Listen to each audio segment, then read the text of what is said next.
E Lincoln, por muito tempo, cara, eu acompanhei. Teve uma época que eu acompanhava mais essa parte nutricional. Perdão, porque o meu mestrado, principalmente carboidrato, né? Porque o meu mestrado ia ser relacionado a xarope de milho rico em frutose e desfechos no comportamento do camundongo. Depois eu fui trabalhar com corticosterona. E eu acompanhava, às vezes eu li uns papers e tal. E eu lembro que na época tinha uma discussão tremenda. Essa área volta e meia, uma coisa ou outra, uma coisa ou outra.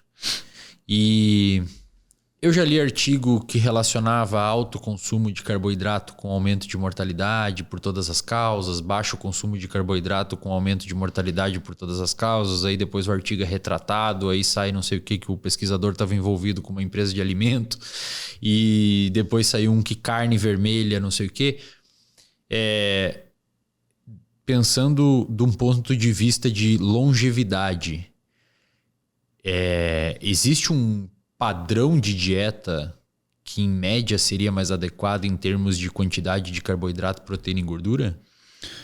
Eu costumo dizer, cara, que ninguém se mede com a dieta mediterrânea, porque os caras não conseguem encontrar nenhum problema. Então, a dieta mediterrânea... O que é uma dieta mediterrânea? Tanto a dieta mediterrânea quanto a DASH, que são dietas voltadas para controle de doenças cardiovasculares.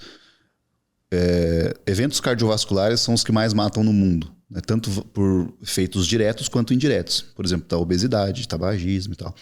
Então, a dieta mediterrânea, que é inclusive a dieta que eu passo lá para a galera do RD, ela tem como base, primeiro, atividade física, o consumo de água, porque dieta é estilo de vida. Dietar é estilo de vida, não é só alimentação, não é só comida. Então, a atividade física, consumo de água, frutas e verduras, aí vem o consumo de cereais, né? Um consumo menor de proteínas e um pouco de doce e um pouco de álcool. Isso num contexto tipo de 5%, para aproveitar socialmente falando. Perfeito. É uma dieta extremamente rica em compostos bioativos, extremamente ricas em fitoesteróis. Você vai pegar, por exemplo, azeite de oliva, você vai ter abacate, que são alimentos muito, muito saudáveis, cara. O próprio chocolate, que a gente pode abrasileirar essa dieta, que é a ideia de você poder pegar o cacau, que não é tão comum naquela região, tá? E trazer esses alimentos para a nossa realidade. Então, você abrasileira essa dieta mediterrânea e você vai ter, para a longevidade, a melhor padrão. Claro que muitas vezes, pensando em estética e performance, a gente vai ter que revisar algumas coisas. Porque a recomendação de proteína está um pouco abaixo. O tipo de carboidrato que a gente vai utilizar, por exemplo, para você, é um carboidrato refinado. Você está tomando glicose. E um arroz, né? Também. Isso, exatamente. Você está tomando glicose, por exemplo. É glicose. A dextrose.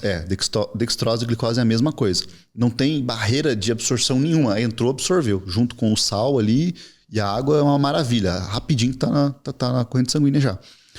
Então, para contexto esportivo, a gente tenta manter lá 70%, 80% dos alimentos dessa dieta mediterrânea, e o restante a gente vai adequando, quantidade de proteínas, o tipo dos alimentos e tudo mais.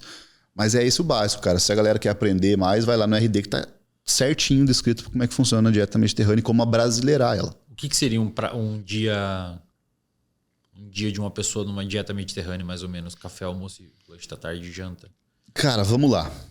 Trazendo para nossa realidade aqui, Brasil da vida, né? Não vamos deixar para lá, que senão fica muito difícil. Mas, por exemplo, você começar um dia com um iogurte, uma oleaginosa e um cereal. Então, poderia ser lá, por exemplo, uma aveia, uma castanha, um iogurte. Então, você já percebe que tem um pouquinho menos de proteína. Dá para adicionar uma proteína como a gente faz? Coloca whey protein. Você está enriquecendo a tua dieta.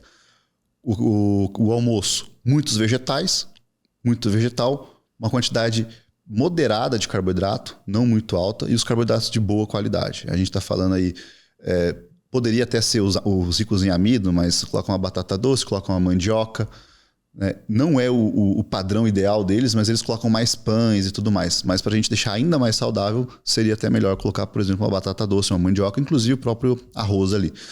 Uma quantidade moderada de proteína também e mais gordura. Aí você vai colocar lá azeite de oliva, abacate, coloca até um chocolatezinho depois. Sempre pensando na variedade dos alimentos, muitas cores e pensando na questão dos polifenóis que vai ter ali, dos compostos bioativos. Como eu falei, não são nutrientes, mas são elementos que facilitam a tua saúde. Basicamente, eles ajudam o teu corpo a agir melhor.